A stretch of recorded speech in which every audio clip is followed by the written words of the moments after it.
रत्नाकर जी कह रहे अगर, आप इस अगर का जवाब देना चाहेंगे उन्हें?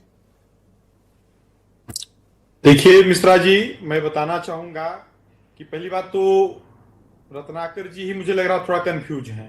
ये समझ ही नहीं पा रहे हैं कि इन्होंने निर्णय क्या किया है, इनके सरकार ने कानून क्या बनाया है, इन्होंने बनाया है कि कांग्रेस ने बनाया है कि सुप्रीम कोर्ट ने बनाया है। अभी तो यही ये कंफर्म नहीं कर पा रहे हैं। दूसरी बात, कारण ये है कि अब जब इन्होंने कानून बना दिया, सामान्य वर्ग के लोग सड़कों पर उतर गए, तो अब बता रहे हैं कि सुप्रीम कोर्ट जैसा गाइडलाइन देगा हम वैसा करेंगे। मतलब अभी तक ये सुप्रीम कोर्ट के गाइडलाइन को SC/ST एक्ट पर नहीं माने थे, अब इस पर ये सुप्रीम कोर्ट के गाइडलाइन को मतलब आगे कर रहे हैं।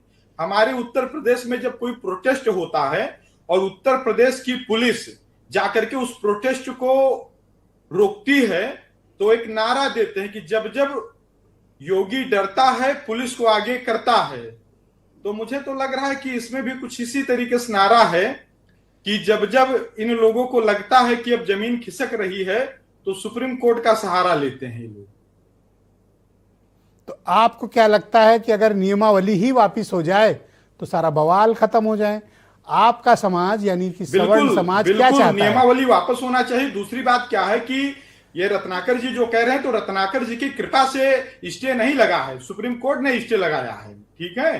तो ये नियमावली वापस होनी चाहिए। और एक बात मैं आपको और बताना चाहता हूं कि सामान्य वर्ग तैयार है और सामान्य वर्ग सिर्फ सुप्रीम कोर्ट के उस फैसले का इंतजार कर रहा है कि वो फैसला कैसा आता है और बीजेपी सरकार कानून कैसे बनाती है। अगर सामान्य वर्ग के हितों के खिलाफ कानून बनाया जाता है तो पुनः पूरा सामान्य वर्ग, जो अभी आपने आंदोलन देखे हैं, जैसे एक मूवी में पहले ट्रेलर आता उसके बाद मूवी आती है, तो मूवी बाद में आएगी, ये तो ट्रेलर था एक तरीके से। तो आप राजनीतिक रूप से धमकाने की चेष्टा कर रहे हो? धमकाने की नहीं, जो सत्य है वही बताने की चेष्टा कर रहा हूं। पर लोग तो कहते हैं कि आप लोग तो बीजेपी के उसी तरह का वोट बैंक है जैसे उनके पास MY है, इनके पास आप लोग हो। बीजेपी के अलावा विकल्प क्या है, जाओगे कहां? देखिए, है क्या कि सामान्य वर्ग जो है वो जन्म से ही राष्ट्रवादी होता है, जन्म से ही धर्म को मानने वाला होता है।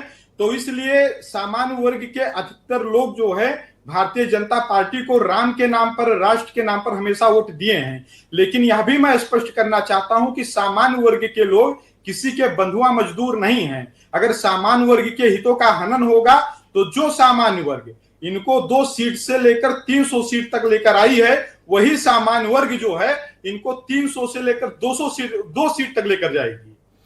क्या सवर्ण समाज अब बीजेपी से नाराज है या आप लोगों की नाराजगी इस स्टे के बाद कम हो गई है, खत्म हो गई है?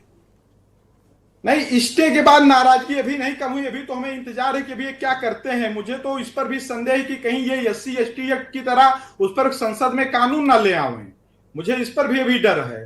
तो और एक बात और बताना चाहता हूं कि कहीं ना कहीं सामान्य वर्ग का भरोसा टूटा है इनके ऊपर से। सामान्य वर्ग का जो है, इन्होंने जो कानून बनाए उससे भरोसा टूटा है इनके ऊपर से।